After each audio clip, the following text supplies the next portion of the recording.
The consortium's Central Intelligence Archive hummed with the sort of mechanical efficiency that made accountants weep with joy and philosophers question the meaning of existence. Buried 17 levels beneath New Kepler's station, where the artificial gravity felt just wrong enough to remind you that space didn't care about your comfort, senior analyst Vexguy Thornridge sat staring at a screen that had apparently decided to have an existential crisis. "This cannot be correct," Vexguy muttered, their crystalline fingers clicking against the console in a rhythm that suggested either deep thought or impending madness. The Zerathi were known for their logical minds and their unfortunate tendency to develop stress fractures when reality refused to cooperate with their databases. Junior analyst Pip, whose full name required 3 vocal cords and a sense of cosmic irony that most species lacked, looked up from their own workstation. "Classification error again?" "Worse." Vexguy's voice carried the particular tone reserved for discovering that someone had filed their taxes under interdimensional warfare and baking supplies simultaneously. "We have a human." "Ah." Pip's tentacles drooped in sympathetic understanding. "Weapons smuggling? Illegal enhancement? Oh, please tell me it's not another one of their entrepreneurs trying to patent gravity." "Academic researcher. Comparative mythology and narrative structures." Vexguy paused, letting the words hang in the recycled air like a confession of bureaucratic sins.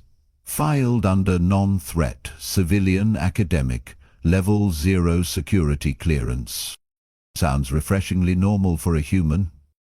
"Her name triggers every automated security protocol in our system." Pip's tentacles went rigid. "Every protocol?" "Every single one." Vexguy pulled up the cascade of warnings that had been flooding their system for the past 6 hours.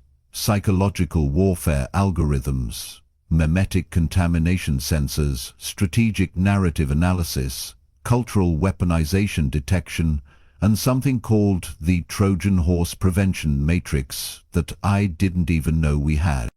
"Have you tried turning it off and on again?" Right, sorry. Professional growth opportunity and all that." Pip's species communicated sarcasm through skin color changes, and currently they were shifting through a lovely spectrum of blues that roughly translated to, "We're all doomed, aren't we?" Vexguy scrolled through the human's academic credentials with the careful attention of someone defusing a bomb while wearing oven mitts.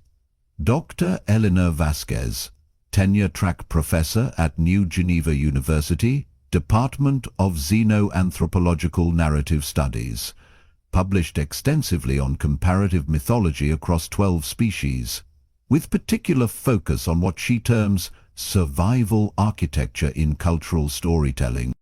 "That sounds..." Pitt paused, searching for the right diplomatic phrasing. "Deeply boring." Her most recent paper is titled "Why Your Creation Myth is Wrong: A Structural Analysis of Psychological Conditioning in Foundational Narratives." Less boring, significantly more insulting. The Thelosci delegation filed a formal complaint after she presented a lecture analyzing their sacred chronicles of First Light as competent propaganda with suboptimal emotional manipulation techniques. Pip's skin shifted to a shade of green that suggested they were beginning to see the scope of the problem. How does an academic paper trigger weapons detection software? Vexguy pulled up another screen, this one showing a complex web of algorithmic connections that looked like someone had taught a spider to code while having a nervous breakdown. According to our analysis protocols, her research methodology shows concerning parallels to known psychological warfare techniques. Her citations include military strategy texts, cognitive manipulation studies, and something called The Art of War, which our system has flagged as a foundational text in human conflict theory. Humans write books about war theory? Humans write books about everything theory. They have academic departments dedicated to analyzing why they write books about everything. Vexai's voice carried the weary tone of someone who had spent too much time trying to understand a species that treated existential questions like recreational activities. The concerning part is that she appears to be treating mythology as applied psychology. Pip leaned back in their workstation chair, which had been designed by a committee that clearly believed comfort was a character flaw. So, we have a human academic who writes papers that accidentally look like weapons research to our security systems. Not accidentally. Vexai highlighted a section of the human's latest publication. She explicitly states that mythological narratives function as cognitive infrastructure for species-wide psychological resilience and threat response optimization. In standard language, please. She thinks stories are weapons. The silence that followed was the kind that made maintenance workers check the life support systems, not because anything was wrong, but because the universe had apparently decided to hold its breath. Stories, Pitt said slowly, are weapons. According to her research, yes, but not in the way our protocols are designed to detect. She's not talking about propaganda or manipulation techniques. She's analyzing mythology as if it were... Vexai paused, struggling with concepts that hadn't existed in their language until humans showed up and made everything unnecessarily complicated. As if stories were evolutionary survival tools, like claws or armor, but for minds. That's... Pip's skin went through several color changes in rapid succession, finally settling on a shade that roughly meant, I need to rethink everything I thought I knew about reality. That's actually terrifying. The truly terrifying part is that she's presenting her findings at the Interspecies Academic Consortium next week. Her lecture is titled Narrative Warfare: How Humans Accidentally Militarized Storytelling and Why Your Species Probably Didn't. And she's filed as non-threat. Level 0 security clearance, cleared for public academic discourse. Pip stared at their console for a long moment, watching the cascade of security warnings scroll past like a digital waterfall of bureaucratic panic. Vexai? Yes? I think we need to call this upstairs. Upstairs in consortium hierarchy was a relative term that could mean anything from one level above us to directly to the species representatives who actually make decisions around here. In this case it meant Senior Security Coordinator Ralph Van Cheeks, whose office existed in a state of perpetual semi-crisis and whose patience with human complications had been exhausted sometime around the third interdimensional incident of the quarter.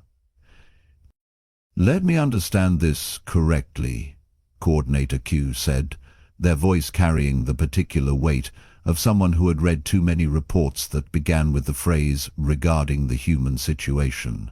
We have an academic researcher, properly credentialed, working in comparative mythology, who has somehow managed to write papers that read like weapons manuals to our security algorithm. This appears to be the situation, yes, Vexai confirmed. And her upcoming lecture suggests that humans have inadvertently developed storytelling techniques that function as cognitive warfare. Again, yes. And she's currently cleared for unrestricted academic discourse because mythology is not typically considered a security concern.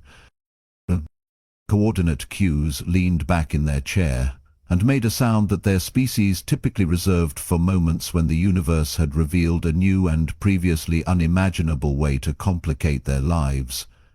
Do we have any indication that she's aware of the security implications of her research? Her abstract includes the line, implications for contemporary interspecies relations will be discussed, Pip offered helpfully. Of course it does. Keeks pulled up the human's academic record, scrolling through publications with titles that seemed designed to give security coordinators stress-induced molting.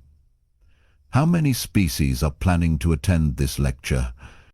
Dorsworth. 47 confirmed, including representatives from the Thelosi, Merakti and Vorthan coalitions. The same coalitions that have been complaining about human cultural contamination for the past 2 cycles. The very same. Coordinator Q contemplated the elegant simplicity of a universe where academic lectures didn't accidentally threaten interspecies stability. Recommendations? We could revoke her security clearance, Bexai suggested without much conviction. On what grounds? Academic research into mythology? We could attend the lecture, Pitt offered. See what she actually says before we panic. Or, Coordinator Keek said slowly, we could accept that we're dealing with a species that apparently turned bedtime stories into survival training and proceed accordingly. The archive hummed around them, processing thousands of routine security assessments, while 3 intelligence analysts contemplated the possibility that they had fundamentally misunderstood something important about the nature of narrative, warfare, and the particular brand of chaos that humans brought to everything they touched. Sir? Vexai's voice carried the tone of someone who had just realized they were about to ask a question they didn't want answered. What if she's right? Station Meridian's cultural exchange amphitheater had been designed by architects who believed that learning should occur in environments that inspired both intellectual curiosity and mild vertigo. The circular auditorium descended in graceful tiers toward a central presentation platform, where currently a human stood explaining to 36 representatives from various species why their most sacred beliefs were essentially sophisticated mind control. Security Chief Crawdon Voss crouched behind the upper-tier seating, watching through enhanced optics as Dr. Eleanor Vasquez gestured toward a holographic display showing mythological structures from 6 different worlds. This was supposed to be a routine observation, they muttered into their community. Define routine, came the reply from Agent Thren, positioned at the amphitheater's main exit. Academic lecture, boring scholarly discussion, maybe some polite disagreement about footnotes. Croydon adjusted their position as the human began dissecting the Merakti Genesis spiral with what could charitably be called surgical precision. Not watching someone perform cognitive surgery on creation myths. Down on the platform, Dr. Vasquez moved to her next slide with the casual confidence of someone who had no idea that armed security personnel were evaluating whether her PowerPoint presentation constituted a threat to galactic stability. Notice the structural parallels here, she said, highlighting sections of the Vorthan Origin Codex alongside human flood narratives. Both mythologies embed identical psychological conditioning mechanisms. The hero's journey, the great trial, the transformation through suffering. These aren't random story elements, they're training protocols. A Vorthan representative in the front row shifted uncomfortably. Dr. Vasquez, surely you're not suggesting that our sacred texts are merely psychological exercises? Oh, I'm absolutely suggesting that. The human's smile carried the particular warmth reserved for moments when someone was about to have their worldview completely restructured. The question isn't whether they're psychological exercises. The question is whether that makes them less sacred or more brilliant. Agent Thren's voice crackled through the comm. Chief, are you getting this? Unfortunately, yes. Crawdon watched as several audience members leaned forward with the expression of individuals who weren't sure whether to take notes or file formal complaints. She's not attacking their beliefs, she's explaining how they work. The Thelosi creation myth, Dr. Vasquez continued, pulling up another display, contains 47 discrete psychological reinforcement patterns designed to promote species cohesion under stress. Your ancestors didn't just tell stories about overcoming impossible odds. They programmed you to believe that overcoming impossible odds was your natural state. That's impossible, protested the Thalosi delegate, whose bioluminescent patches were flickering in what Crawdon recognized as distress patterns. Our chronicles are divine inspiration, not engineered programming. Divine inspiration with remarkably consistent structural elements that just happen to optimize mental resilience across your entire population? Dr. Vasquez raised an eyebrow with practiced academic skepticism. Your creation story includes 32 separate references to persistence through adversity, 17 examples of strength through unity, and 9 specific behavioral templates for leadership under crisis. That's not inspiration, that's a manual. Agent Thren's voice had developed an edge of concern. Chief, the Marakti delegation is starting to look agitated. Can you blame them? Crawdon focused their optics as Dr. Vasquez moved to what appeared to be her main point. She's essentially telling them that their religious texts are sophisticated psychological warfare. But here's what makes this fascinating, the human continued, clearly warming to her subject. Most species developed mythologies that reinforce existing social structures. Your stories teach you to be what you already are. They're mirrors, not tools for change. She gestured toward a new holographic display showing comparative narrative structures. Human mythology is different. Our stories don't just reflect our nature, they argue with it. Half our myths are about overthrowing the natural order. We tell stories about killing gods, defying fate, and generally behaving as if the universe's rules are more like guidelines. And this is significant how? Asked a Zerathi observer, whose tone suggested they were either genuinely curious or gathering evidence for a formal complaint. Because it means human storytelling evolved as an active cognitive defense system, rather than a passive cultural mirror. Dr. Vasquez switched to a display showing human mythological patterns. We didn't just develop stories that made us feel better about being human. We developed stories that trained us to stop being limited by what human meant. The silence that followed had weight to it, the kind that made atmospheric processors work harder and gravity wells feel deeper.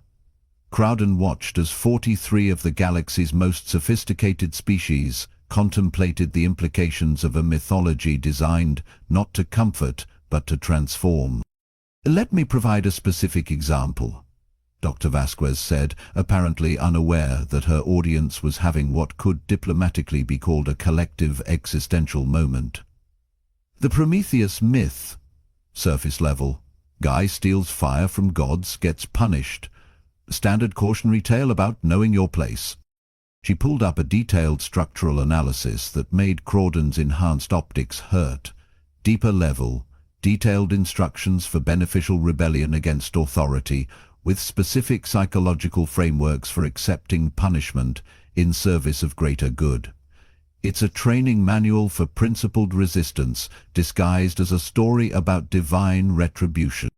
You're saying human myths teach revolution?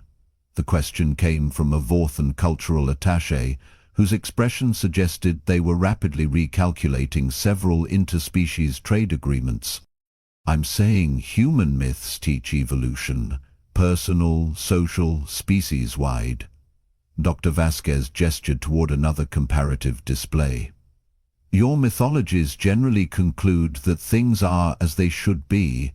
Ours conclude that things are as they are until someone decides to change them. Agent Thren's voice carried a note of something approaching awe.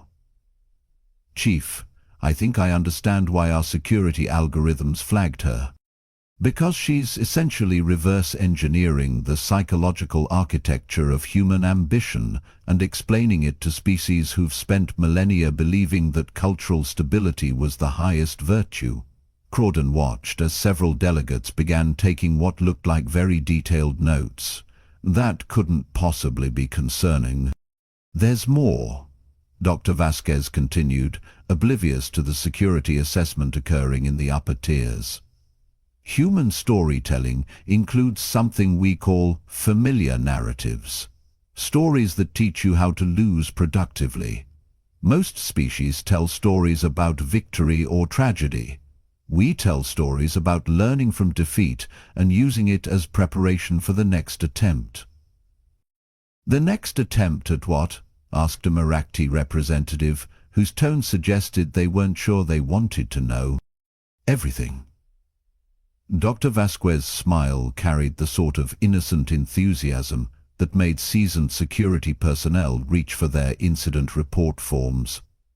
Any challenge, any obstacle, any limitation. Human mythology essentially argues that failure is just incomplete success, and incomplete success is just another word for valuable intelligence. The amphitheater had developed the particular quality of silence usually reserved for moments when everyone present simultaneously realizes they've been thinking about something completely wrong for their entire lives. Questions? Dr. Vasquez asked brightly. Crawdon activated their comm unit. Control, this is Security Team 7. We're going to need a bigger threat assessment. The interrogation chamber aboard the consortium enforcement vessel Measured Response had been designed by beings who understood that information extraction worked best when everyone involved felt slightly uncomfortable but not quite threatened enough to stop talking. Dr. Vasquez sat across from Chief Investigator Zephyr Kane with the relaxed posture of someone who genuinely believed this was all a fascinating misunderstanding that would be cleared up shortly. Doctor, your lecture has generated considerable concern among our member species. Investigator Kane began, consulting notes that seemed to multiply every time they looked away. Several delegations have requested formal clarification of your research methodologies. Oh, wonderful. I love collaborative discourse. Dr. Vasquez leaned forward with the enthusiasm of someone who had confused a security investigation with a peer review session. Which specific aspects would you like me to elaborate on? Let's start with your claim that human storytelling constitutes a form of cognitive warfare. I wouldn't call it warfare exactly, more like evolutionary armor plating for consciousness. The human gestured as if the distinction was obvious. Though I suppose the practical applications could be militaristic if someone were inclined toward that sort of thing. Investigator Kane exchanged a glance with cultural analyst Muravin Hess, whose job description had recently expanded to include interpreting human academic threats to interspecies stability. Could you provide specific examples of these practical applications? Certainly. Dr. Vasquez's eyes lit up with a particular glow reserved for academics who had just been asked about their favorite research. Take the concept of mimetic resilience.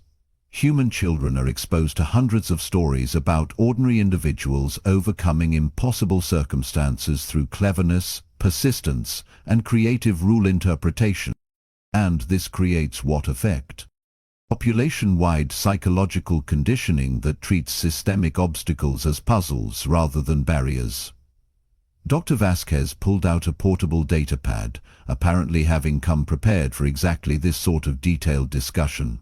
We measured this in comparative stress-responsive studies. Present a novel crisis scenario to different species, and you get predictable patterns.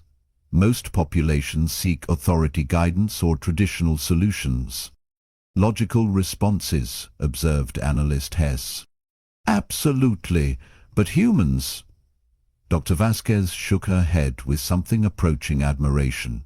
Humans immediately start generating alternative approaches, not because they're naturally rebellious, though they are, but because their foundational narratives have trained them to assume that conventional wisdom is probably incomplete. Investigator Kane felt the familiar sensation of a routine security matter evolving into something that would require forms that didn't exist yet. You're describing systematic conditioning for anti-authoritarian behavior. I'm describing systematic conditioning for adaptive problem-solving under adverse conditions, Dr. Vasquez corrected with the patience of someone who had clearly had this conversation before. The anti-authoritarian aspects are more of a side effect. When your cultural programming assumes that existing power structures are probably suboptimal, you tend to develop what other species might interpret as problematic attitudes toward hierarchy, such as... Dr. Vasquez consulted her datapad with the casual efficiency of someone reading a grocery list. Reflexive skepticism toward official explanations, automatic assumption that rules exist to be creatively interpreted, deep-seated belief that individual agency can overcome systematic constraints, and a peculiar conviction that being told something is impossible is functionally equivalent to being challenged to prove otherwise. Analyst Hess made notes with the careful precision of someone documenting evidence for a case they didn't want to be making. These traits would make humans inherently destabilizing influences in established social systems. Only if you assume that established social systems are inherently optimal, Dr. Vasquez replied, with a sort of smile that made security professionals reach for their emergency protocols, which, historically speaking, they tend not to be. Dr. Investigator Kane said carefully, "Are you suggesting that human storytelling is designed to undermine social stability?" "I'm suggesting that human storytelling is designed to optimize human survival in environments where social stability might be insufficient protection." Dr. Vasquez leaned back, apparently warming to her subject. Most species developed mythologies that reinforced successful adaptive strategies. Humans developed mythologies that prepared them for scenarios where their current adaptive strategies might fail. Meaning human children grow up hearing stories about individuals who succeeded by doing things that had never been done before, using methods that violated conventional wisdom in situations where following proper procedures would have resulted in death or defeat. Dr. Vasquez paused, seemingly struck by a new thought. Come to think of it, that probably explains why humans have such complicated relationships with standard operating procedures. Analyst Hess looked up from their notes. Could you quantify the scope of this conditioning? Oh, easily. Human narrative traditions include approximately 12,000 distinct story patterns, all variations on the theme of creative non-compliance with existing limitations produces beneficial outcomes. Dr. Vasquez scrolled through her data with casual expertise. These patterns are embedded in children's entertainment, educational materials, religious traditions, historical accounts, and recreational media. By the time humans reach cognitive maturity, they've been exposed to roughly 50,000 examples of successful rule-breaking. 50,000? Conservative estimate. I didn't include advertising, which adds another 15,000 variations on this product will help you transcend your current limitations. Dr. Vasquez looked up from her datapad with the expression of someone who had just realized they might be describing something significant. Actually, when you frame it that way, it does sound rather comprehensive. Investigator Kane contemplated the implications of a species that had accidentally programmed itself for systematic nonconformity. Doctor, in your professional opinion, what would happen if these narrative conditioning techniques were applied to other species? Theoretically, you'd probably see increased rates of social innovation, technological advancement, and creative problem-solving. Dr. Vasquez considered the question with academic thoroughness. Also, increased rates of civil unrest, authority challenges, and general systemic instability, while populations adjusted to new cognitive frameworks. How long would this adjustment period last? Depends on the species and the intensity of exposure. Anywhere from several generations to complete cultural transformation within a single life cycle. Dr. Vasquez paused, apparently struck by another thought. Though I should mention that these effects would likely be irreversible. Once a population internalizes the assumption that limitations are negotiable, they tend to keep negotiating. The silence that followed had the particular quality of vacuum. Not empty, but actively absorbing sound, thought, and the comfortable illusion that this conversation was still within normal parameters. Dr.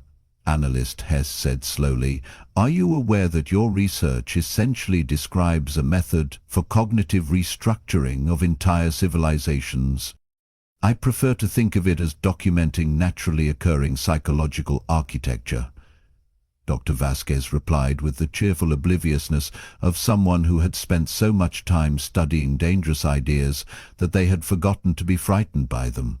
"Though I suppose the applications could be rather transformative if someone wanted to implement them systematically." Investigator Kane made a note that was probably going to require several additional forms and at least 3 interdepartmental consultations. "Have you shared these findings with human governmental authorities?" "Oh, no need.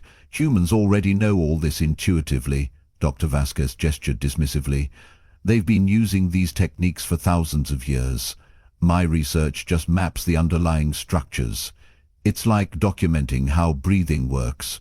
Useful for academic purposes, but hardly revolutionary for people who've been doing it successfully their entire lives." "But other species haven't been doing it their entire lives." Dr. Vasquez blinked with the sudden comprehension of someone who had just realized that their specialized academic knowledge might have broader implications than they had previously considered. Oh my. "Indeed," said Investigator Kane. "Oh my." 3 standard cycles later, the emergency session of the Consortium Security Council convened in a chamber that had hosted discussions about rogue stellar engineers, interdimensional smuggling operations, and one memorable incident involving sentient mathematics. Today's agenda, however, represented uncharted territory. What to do about a species that had accidentally evolved psychological warfare as a recreational activity. Council Speaker Jenthara Voss presided over representatives from 43 member civilizations, each of whom had spent the intervening time wrestling with the implications of Dr. Vasquez's research. The Thalosi had submitted a 16-page analysis of their own cultural vulnerabilities. The Marakti had commissioned emergency studies of their educational systems. The Vorthans had simply requested a complete list of all human cultural exports for the past decade. "Before we proceed," Speaker Voss announced, "I want to clarify the scope of our discussion. We are not debating whether to classify humans as hostile. We are debating whether to classify them as existential." Representative Ketharmin of the Zirathi Coalition raised a crystalline appendage. "Speaker, our preliminary analysis suggests that human narrative techniques represent the most sophisticated cognitive influence system ever documented. The question isn't whether this constitutes a threat. It's whether we can afford to ignore the opportunity." Opportunity. The Thalosi representatives' bioluminescent patches flickered in what most species recognized as barely controlled alarm. "They've weaponized bedtime stories. How is that an opportunity?" "Because," interjected Representative Moravin from the hegemon states, "preliminary modeling suggests that populations exposed to human narrative structures show increased innovation rates, enhanced crisis adaptation, and improved long-term survival metrics under adverse conditions, along with decreased respect for traditional authority and increased rates of social disruption," countered the Vorthan delegate. "Social evolution," Representative Kethamin corrected. "What you call disruption, we call adaptation." Speaker Voss consulted the preliminary reports that had been flooding the council chambers since Dr. Vasquez's interrogation. "The central question remains, how do we classify a cultural influence that appears to be simultaneously beneficial and destabilizing?" "We could prohibit further human cultural exports," suggested the Thalosi representative. "Too late," replied Representative Moravin, with the weary tone of someone who had been through this calculation already. Human entertainment media, educational materials, and social networking platforms have achieved market penetration across 37 worlds. Attempting to reverse that exposure would require complete cultural quarantine of affected populations, finished Representative Ketamine, which would essentially confirm that we consider human influence to be cognitively infectious. Isn't it? The question came from the hegemon delegate, and the silence that followed suggested that everyone present had been thinking it, but nobody had wanted to say it out loud. Analysis suggests, Speaker Voss said carefully, that exposure to human narrative structures does produce measurable cognitive changes, enhanced creative problem-solving, increased tolerance for uncertainty, and what our behavioral specialists describe as optimistic paranoia, the simultaneous belief that things will probably work out and that you should have 3 backup plans anyway. Those sound like beneficial adaptations, observed Representative Ketamine. They sound like the cognitive profile of a species that assumes the universe is actively trying to kill them and finds this motivating rather than terrifying, replied the Thalassy representative. Which, Speaker Voss noted with reluctant admiration, explains a great deal about human behavior patterns. Representative Morava pulled up a holographic display showing comparative cultural stability metrics. The deeper issue is that human narrative influence appears to be self-propagating. Populations exposed to these story structures begin generating their own variations, adapted to local conditions and concerns. Cultural evolution, murmured Representative Ketamine. Cultural contamination, corrected the Vorthan delegate. Cultural improvement, suggested a voice from the gallery, where Dr. Vasquez sat, in what was technically protective custody, but looked suspiciously like a reserved seat for honored observers. Speaker Voss looked up sharply. Dr. Vasquez, you were instructed to observe, not participate. Sorry, occupational hazard. Humans have trouble staying quiet during interesting conversations. Dr. Vasquez stood with the casual confidence of someone who had spent the past 3 cycles being debriefed by the galaxy's most sophisticated intelligence analysts, and had apparently enjoyed the experience. But since you've been discussing my research, perhaps I could offer a perspective? This is highly irregular, protested the Thalassy representative. So is accidentally creating the galaxy's most effective cognitive enhancement system, Dr. Vasquez replied cheerfully. I think we're past regular at this point. Speaker Voss contemplated the various protocols being violated, and decided that unprecedented situations probably required unprecedented approaches.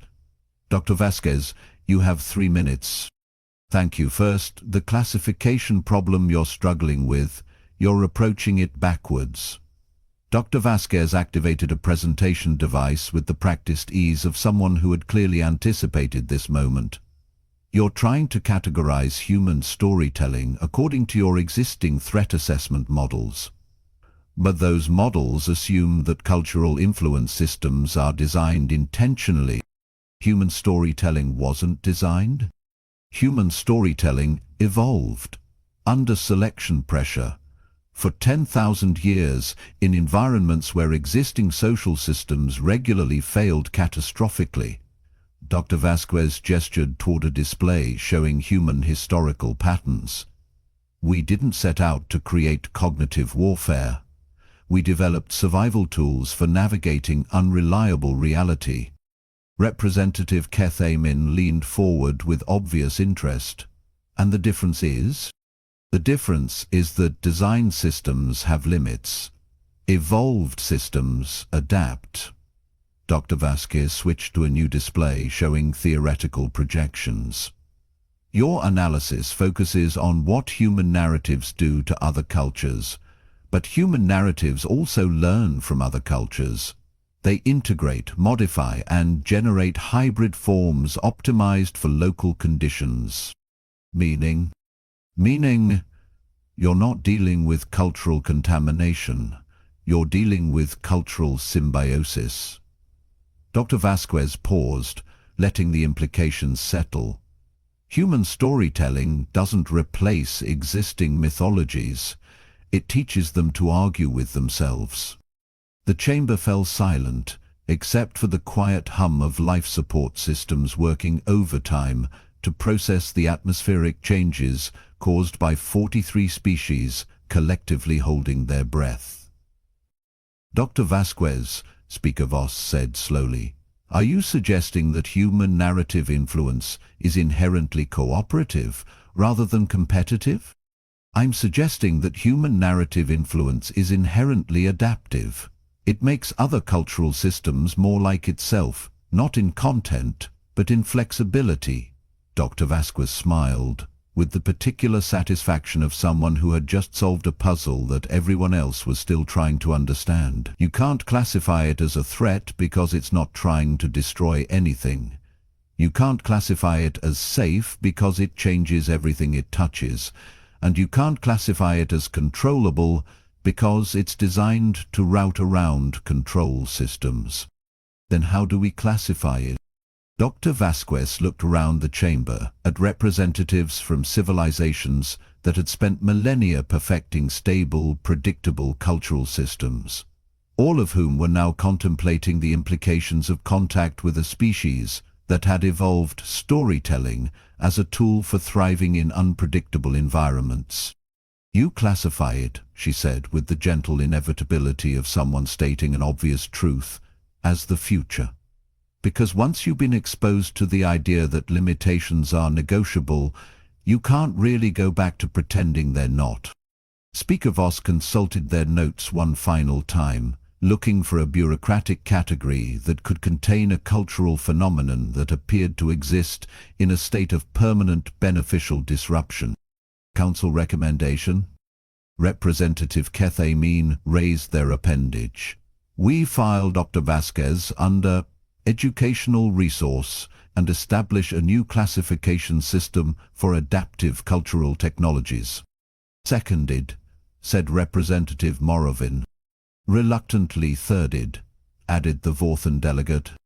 The Thalosi representative made a sound that their species typically reserved for moments of profound resignation. Motion carries. Speaker Voss made the final notation in what would become the most frequently referenced case study in comparative xenosociology for the next several centuries. Dr. Elena Vasquez, classified as non-threat, educational resource, adaptive cultural technology, and reason for bureaucratic procedure updates. Also, Dr. Vasquez added helpfully, available for consulting on integration strategies. I've got some fascinating ideas about how your educational systems could benefit from a few small narrative modifications.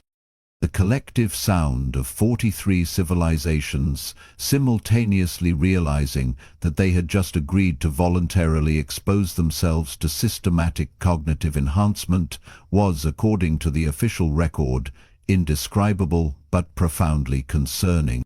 According to Dr. Vasquez's research notes, it was exactly the sort of response you'd expect from cultures about to discover what they're really capable of. The bureaucrats, it turned out, had been right to be worried about filing errors. They just hadn't been worried about the right ones.